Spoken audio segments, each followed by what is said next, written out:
Witness as faith and surfing collide in our new series that sheds light on the captivating journey of a vast community forged through faith and waves. Welcome to the origin of a legacy, the story of Christian surfers South Africa.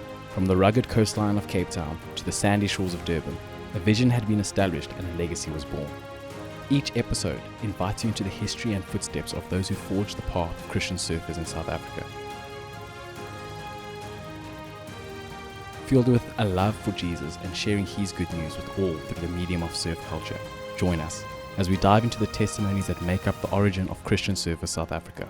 Thrill over untold stories and immerse yourself in the experiences of the individuals that charged into the challenges set before them, pioneering the foundation of the community you and I have the privilege to be a part of.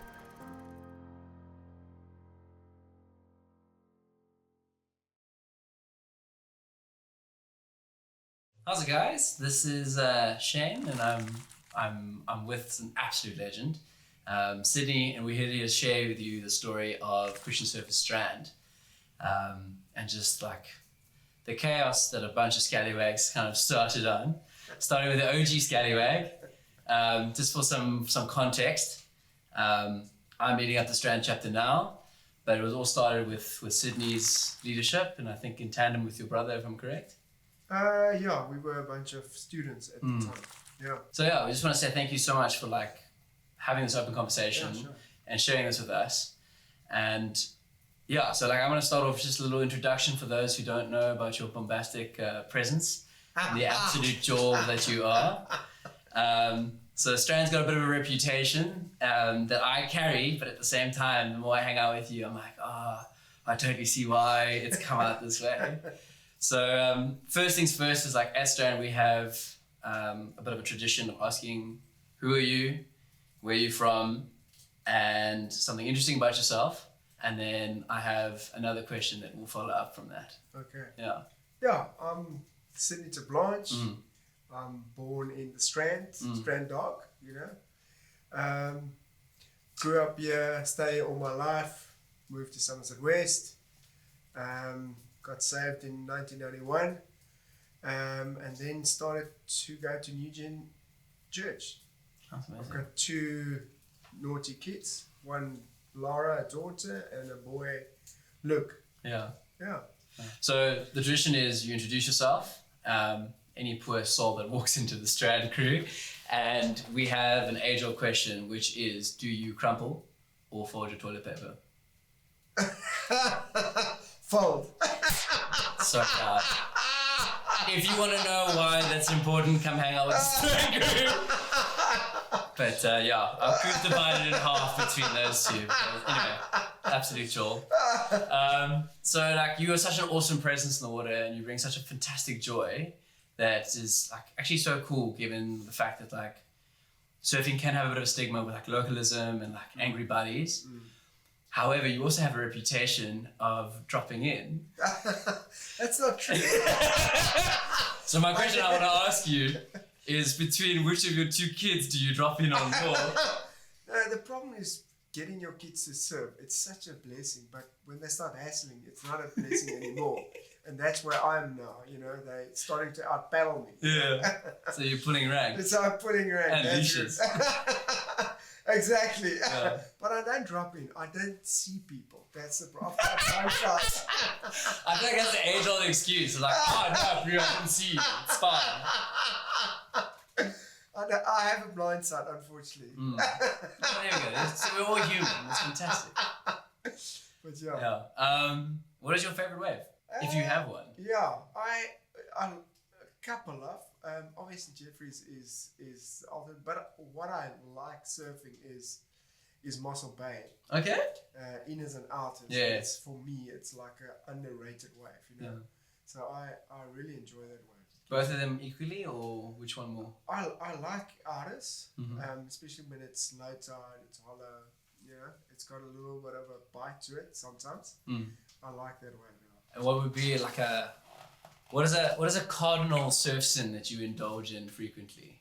Meaning? So kind of like a taboo thing that you do that like is like it's a no, but you do it anyway. Surf wise. When I surf, like I think what I like the older you get, your takeoffs is not so great. So you start sometimes using your knee. You know, like, did I really do that? You know. Does Mick ever paddle up to you and go like, hey, I've got some footage we need to review? So I said to him, listen, I need some coaching. Yeah. And he said you need a bigger board. Not yet. Not yet. Yeah, so we're still on the wing there. Oh, fantastic. Yeah. Oh, I like it. Yeah. So I think like obviously like a little bit of a story as to I think maybe you pre-Jesus, a little BC catch up, and then like kind of alluding as to like how I think let's actually just start there. Like why is Jesus important to you? Where did that start? Yeah, I think we come from Strand. Strand is all the more reason to ask this question. Strand Dogs, Yeah. rough around the edges, Yeah. you know. And we grew up, mum and dad and stuff. But my dad was a tough guy, you know, and we grew up quite hard. My dad used to say, "Listen, if you don't want to go to church, you don't have to." So guess what we did? We served Cool Bay while all our mates had to go to church, and we went off to Cool Bay, you know. And we were rough kids. And my dad was also he also believed that we should never stand back for any guy. Okay. And so when we moved to a new neighborhood, he would say, he would ask who's the bully in the neighborhood, and he would say, okay, I invite you to come and box with my son. And he would invite all the kids, and prison rules. And he would say, okay, now we had to box, and he would get the bullies and the bigger kids. So we got knocked down, silly, and eventually we couldn't stand up anymore. And he would say, okay, tomorrow is another day. Sure. And so we grew up, and in that, I think we became the embarrassment of that, and we said to ourselves, it will never happen again. So we became not bullies, but we just didn't allow that in our lives. So eventually we got the bullies back, you know. And never went to church. And actually, I remember on a rugby tour, we went to a place and the guys spoke about Jesus, and I was the only guy out of the 15 that put my hand up. But nobody followed me up, and so I accepted Jesus, but I didn't know I accepted Jesus. So I went to the army, and God arrested my life there. So out of the army. So when I got saved in the army, I really committed my life to Jesus. I was this angry kid because of all this stuff that happened to me. I loved rugby, and the shame of letting a guy past you was more for me than I would rather die than this oak passing me. So, but when I got saved, it was like I was held down for a long time under a wave. And as I came up, I felt God, Jesus' love. I had like, I'm accepted, you know. And it wasn't my dad's fault. It's just the way he grew up. He wanted to make us tough. You know? So that's how we. And it was just you and your brother in the house. Okay. So there's quite a rough upbringing. But you guys were peas in a pod. Like you had like that classic like brotherhood that everyone would envy. 4 years apart. I'm the oldest. Okay. And I remember he would get me into hidings. He would tell the guys that want to beat him, say, just wait there, I'm going to call my brother. And then I would get there and I would send him away and then I would tell this guy, listen, there's only one guy that eats my butt, and it's me. You know, and then I get beaten, and then I go home and I beat him. You know? A beautiful vicious cycle. But as a growing up angry kid, when I met Jesus, it changed. You know? Like that's such a fascinating thing. It's like going to the army was kind of like a matter of like humbling a lot of older gents of your generation. And so like I can totally see like maybe a matter of like knocking you down a peg, which is interesting because I feel like your entire story before that was being knocked down a peg and like not rising to the occasion, giving the finger to the man kind of thing. Yeah.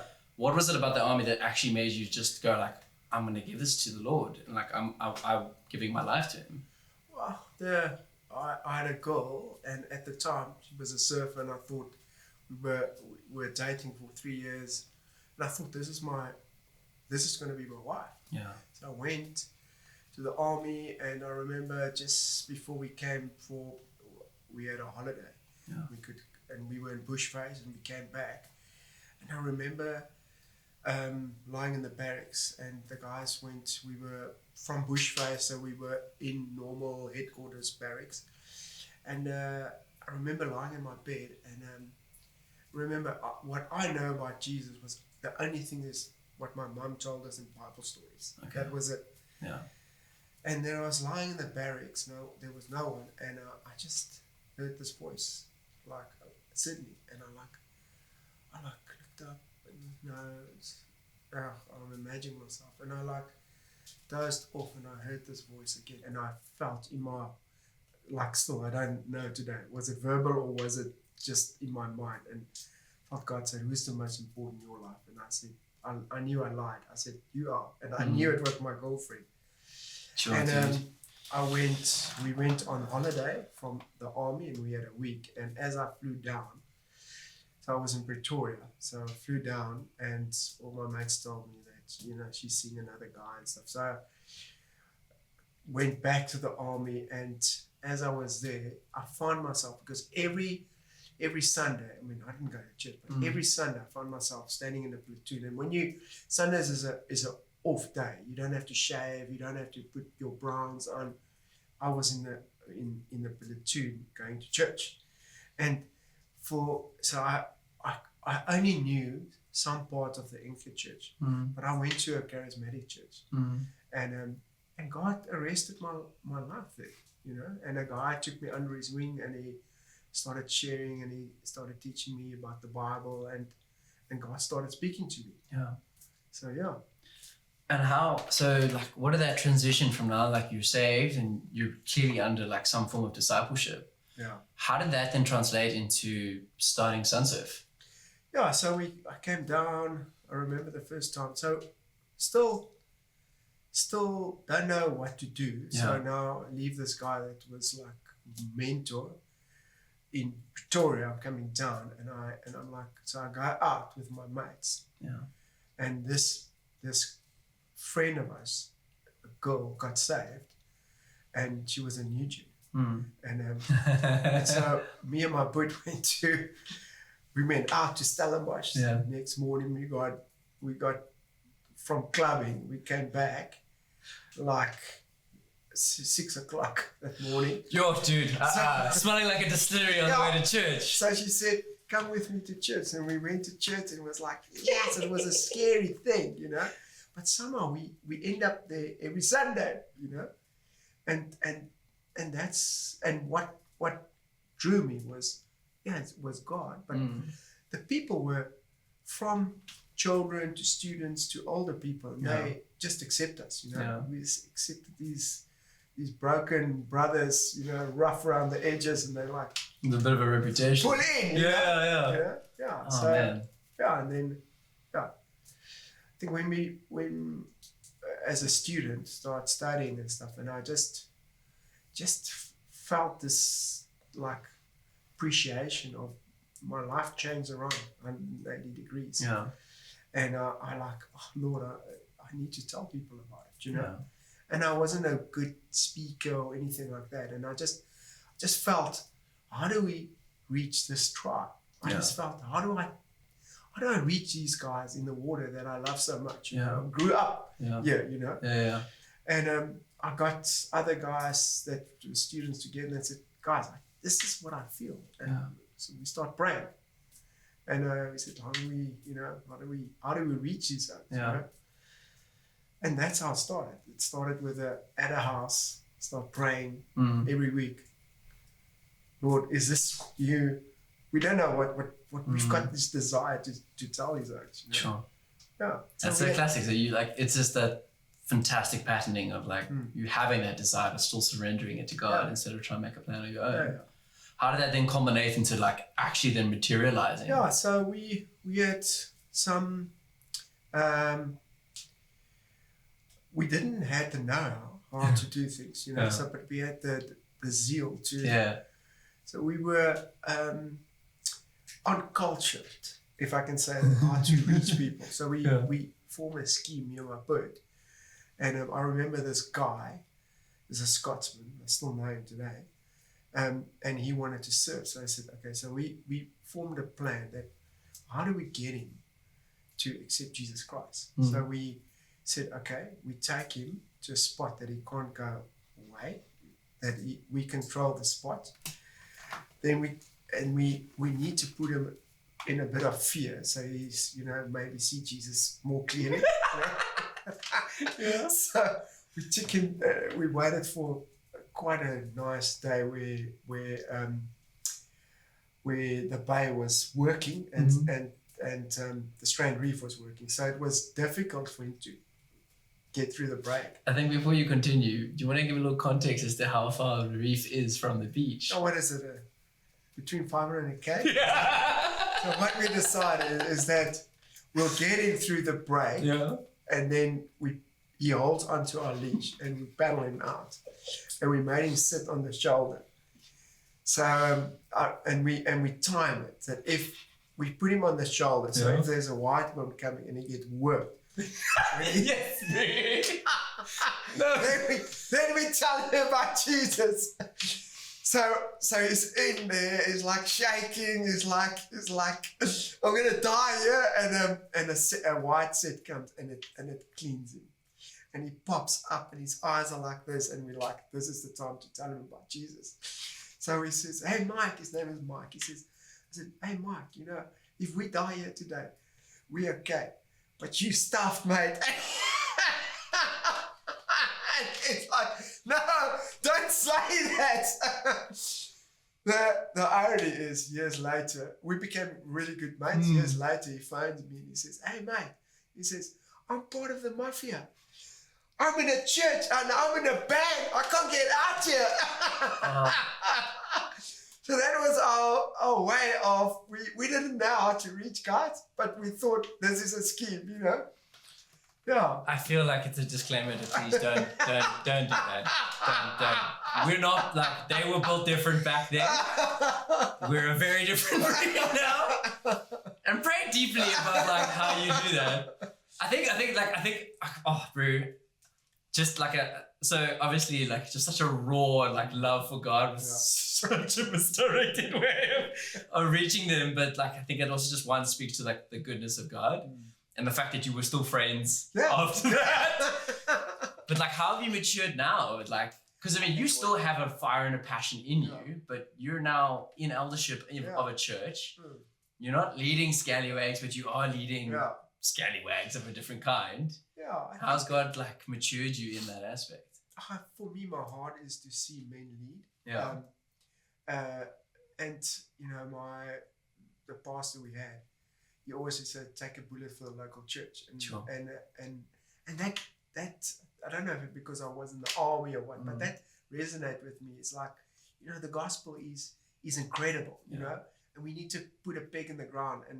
And for me, my heart is to let guys rise up and be the doorway for their families and stand for God, And I've seen when guys lead their families well, it's more in a healthy place.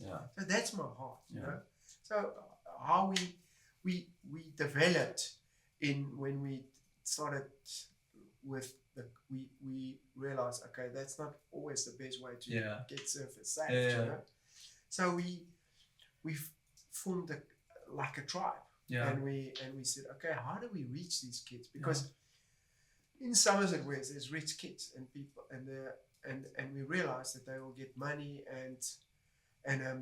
but they will be lost. And we realized, okay, if we can imagine you're a Grom and you can serve different surf spots. So we decided, okay, I decided to buy a combi, and we started doing weekend trips. Okay. And I remember we go, our first trip was my brother took them. Yeah. And took them to Stillway. And initiation was, you go over the bridge, you have to jump, you know. If you have fear of heights, you're not allowed to go over the bridge unless you jump. We didn't know that it has to be a high tide to really jump, because it's... Oh, no. So kids jumped and stuff, and then the police came and like, what are you doing? And they're like, no, it's those guys, So we're in trouble. But that's all. And then we realized, okay, you know what? So we started a club, and we did a little bit of telling them about Jesus. But I think the main thing is kids were looking for dads. Yeah. And we were students. What did we know about? Yeah. But we realized that, I realized is that just be there for them, you know, through difficult times, through tough times, just be there.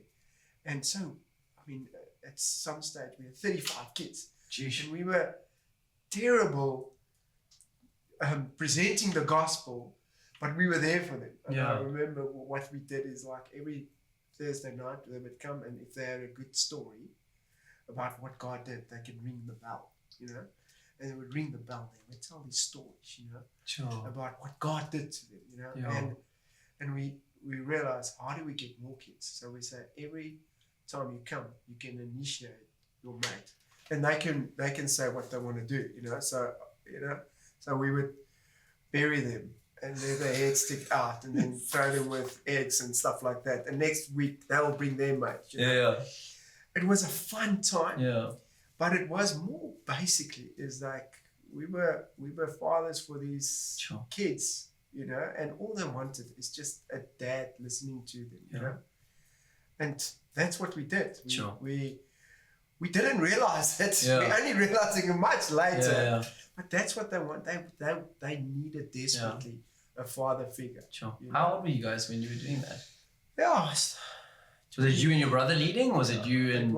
It was me leading with a bench of guys, and my brother was part of it. Okay. And then we were student 23, you know, and that barely realizing what is life. It was, and here you playing dad. The fact that the kids were still alive and we were alive was a miracle. I tell you, sometimes I lie at night and I like think of the things we did. And I'm like, that could have gone wrong. That could have gone wrong. That could have gone wrong. We never indemnities, nothing. I mean, and everybody lived, you know. I mean, was it what time period was this? 90s? 93. Okay. Yeah. So, and then so here you playing dad. Not really realizing. That's knowing it. Actually, I think before I go there, that totally explains kind of our culture of the extreme game. I think it just as a quick little intermission. What is the nice extreme game that you remember that you guys would usher in? Something. What is the stupidest, or just we should have lost kids that night when we decided to do this for fun? We call it level 2 fun. Level 2 fun is in the moment you're never again, but months later you're okay to talk about it again. Yeah, I think it wasn't the games. It was when we do surf trips, we would take kids that could hardly surf and take them out in reef breaks and say, don't worry, you'll be okay, you know. Watch me. Yeah. And we never thought anything could happen, you know. You think when you're that age, you can't die. You're invincible. You would go and do clothing with the kids at crystal pools, and you would say, okay, how far? Let's see how high you can jump. You know, where your bag is burst, and you're like, you know, and you're like, oh, we drive past Palmit and say no one can go over here until you jump. You know, and things like that. And when you think, yeah, but what did I do? I mean, now that I'm hard on my kids. It's don't do that, don't do that, you know. PTSD. But that is the problem. Is they know what you've done. Then they say, you've done it. You know, you've done it. So. At what stage did you realize, because I remember, you passed it down to Mick. Mick passed it to Moose, and Moose passed me like the torch. And one thing I have seen is like the fatherhood of God. And I've heard Mick talk about it a lot, and I find myself actually like ushering that same thing. I think one stage is like, at what point, like maybe even like an age specific, if you can, did you realize that you are being a father figure to these groms? And then second, like, what was that like? Because I mean, you came from like a loving father, a Christ following father, but like a hard man that like really pushed you in like really questionable ways, and has made you the strong, like, somewhat stubborn at times, like personality. But at the same time, like it's just fascinating because there is this juxtaposition. There's a pre and before, but God just showing his heart, and that actually being this common theme, but like for the chapter. Yeah. I think when I realized is that kids would come and then they would share about mum and dad is getting divorced. Yeah. And the tears would go, and we would put our arms around them, and you know, it's fine. It's gonna be fine. You know, I mean, what did we know? 23 years old. Yeah. You know, their parents are going through divorce. They shattered. They're broken. But the safe place was Sunsurf, the club. Yeah. You know, they would do anything to be there Thursdays. You know, and I think that I realized that. Got such a big responsibility with these kids, you know, and it broke my heart to see where they were, you know. So you're a student, you just trying to survive sometimes, you know, yourself, you know. Yeah. But that made me realize, I come out of a tough background, but there's some kids that's tougher, you know. And in hindsight, I think God, He used my background to have grace for these kids, and they wild, and we were wild. Yeah. Know? So and it drew me to them because I could see me there, you know. Yeah. And now there's a guy, and the other thing is that what we wanted to do is to give kids almost handles to make good choices. Okay. So not to go to drugs. Yeah. I remember. Mum phoned me, and 3 of the guys smoked dope, and they were too scared. She said, I'm gonna take you to Sydney, and they said, no, rather take us to the police station. And I had them, and they came, and they were too scared to tell this is what's happening, you know?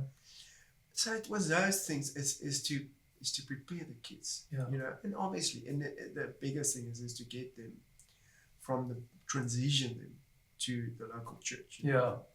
And at that, the local church was key for us. I think then we got momentum where the pastor was brought to our vision. Okay, you know? Brilliant. Because in the beginning, I just saw like a bunch of guys that just want to surf. Yeah. And it was also like that, you know. But as he saw, his kids are coming to church. You know, he realized, wow, so the kids it was a transition thing. I could never, some kids came and stayed, some kids would never, but the club was always full, you know. Thursday nights was a game changer in that sense. And I mean, maybe 5 would come to church. But Thursday nights was like they were there. Rain, shine, it was on. Sure, that's amazing. I think that's so cool because like that really just shows like the importance of like relationship building. So what happened first was like, I mean, you guys were pretty much your own entity, and then as you said, like the church recognized. I take it there was a partnership that brewed there. Like you're like, hey, we're gonna work together. How can the church support your club? That's it. But at what point and how did you kind of find out the other Sunsurfs, the other Christian surfers? Because I think it's around the same time where you had similar pockets of people who felt rejected or had no home. And then here was this like safe haven for delinquents and surfers. Yeah, like our tribe, you know? And what happened is while we have our little thing, Roy and Andy Pitt had a Christian contest in Hermanus. So we thought, let's go through, not knowing anything, and we connect with them. And they were doing the same thing but what we're doing at the same time. And we're like, how amazing is God, Yeah. you know? It's like bizarre Yeah. that at the same time we did the same things, Mm. you know? And we never knew every time, Yeah. you know? So yeah, it's just, it was a God thing. Yeah. You know? That's so cool. Yeah. I mean, that just speaks volumes of like the Spirit kind of like prompting Yeah. similar Yeah. people and then Yeah, bringing together for Yeah. God's like Yeah. glorifying. Yeah. That's so amazing. It's actually it's so funny because like on one hand, like here's that just classic thing of the Spirit bringing seemingly different like pockets together and like creating the congruency that is now Christian Service Africa. And like it's just my brain's just like all these details. Like I want to go in further, but I think what's also just so beautiful is like one talking about like how the Spirit brings people together, but at the same time like just the common space that the Spirit has been like ushering in from your hand now to mine. What like just like 30 years down the line of like there's still this thing of like emphasizing the Father heart of God, creating a space for those who are like, I don't know where to be, but this is a cool space that I feel safe in, which is something that's actually been perplexing me. Of like, so I think the difference now is like we still have surface by all means, but I started telling people like, hey, do you want to come to see us? Like, oh no, I don't surf. It's like, well, it's Christian first and then surfers because half my crew now is non-surfers. It's people who are just like, I feel home. I want to be here. And like, okay, cool, we can interact and go surf and like go to conference, even though they'll sit on the beach and do nothing. But it's like, there's still that part of the tribe. Exactly, that tribe mentality of like, I'm welcome here. And I think one thing that I enjoy about being a Strand Dog, like we've got a reputation that when we go anywhere, people are like, oh, here's the vibe. And it's like, we haven't done anything. But we've been affirmed for just being. And I think like I'm so grateful that God has given us that privilege of really just being ourselves. And people just wanting to be a part of that and like sharing that and the joy that we can give. So like we're not as like a traditional surf team or crew group or crew. As your crew was, but there's still so much of the same spirit. And like now it's a matter of like if you and I are in the water, no one's going to hear their own thoughts because there we are making noises and like trying to encourage people. I mean, like, you know me and you've seen me and you've watched me grow and I've had the privilege of hanging out with you. Like, I think maybe it was a cool thing of like, I'm actually trying to struggle on like how to ask this question, but it's a matter of like, from a mentoring point of view, like you've stood back and you've grown in your own aspect, but you've seen how CS Strand has grown, but also been maintained clearly by the Lord.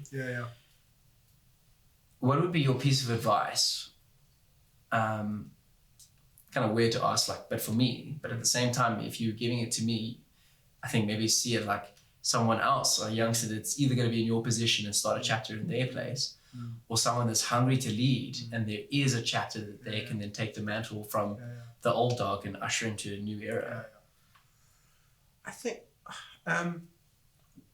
with Sun Surf, where it was always a God thing, because otherwise it would have died. You know? No, big time. And God raised people up. I think what I've learned over years is a intentionality.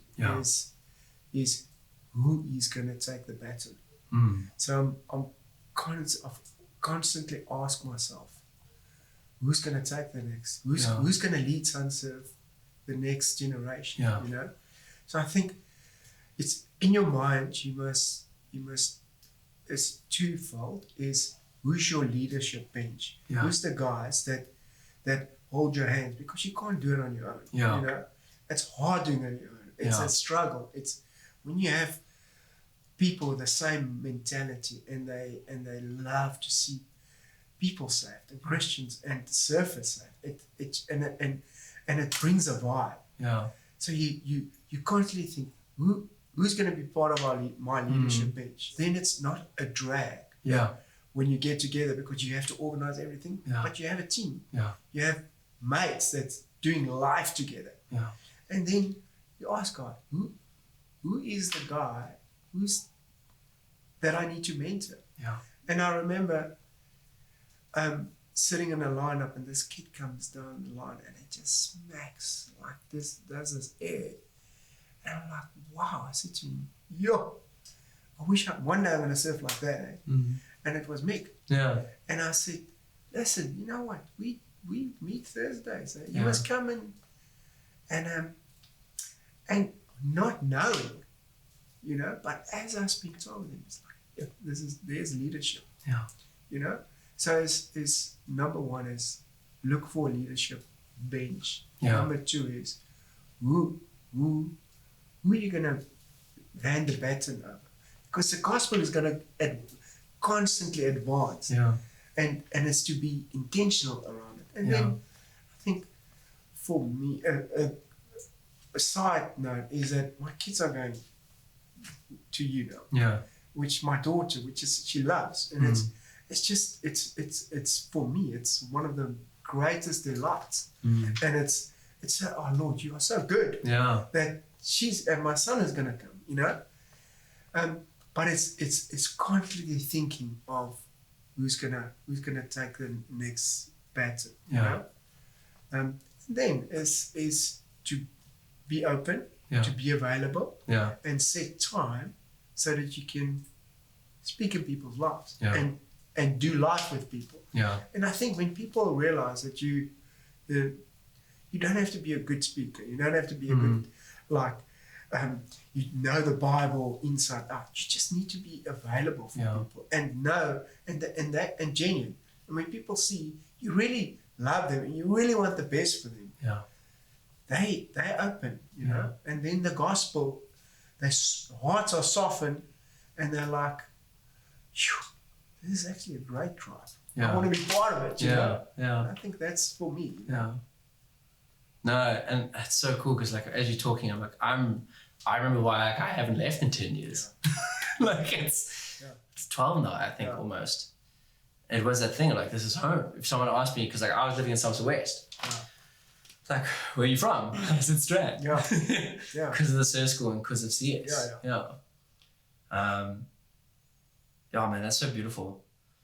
And like, I think there's like there's a calling, I think, in all of us to like just, I look at my church, which was birthed from your church, and like sent off to go and to do that. Like one of the best things that everyone within that is a part of that body and like joining it speaks of community and the power of community. And it's redefined that when we read scripture about like living life together, what's been modeled is astounding. And it's like, that's why I've never left. That's why I'll gladly labor for people.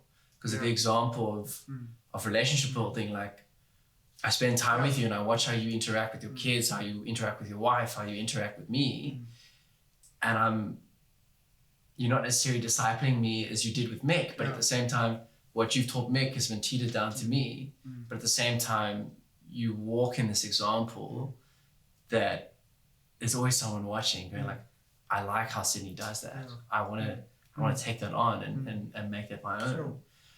And it's quite cool because it's like, I think it's quite tricky because like the church has always had a tumultuous like reputation, but that thing of like being that like wonderful presence in the water and speaking to others' lives, not by like, I guess as you see when you started, like scaring oaks to death and like making them forcefully choose Christ for the sake of not like perishing on the spot, but the joy and the relationship building of like, you see each other every day in the water, you greet the man. Mick started like #giveaway. One, don't be selfish.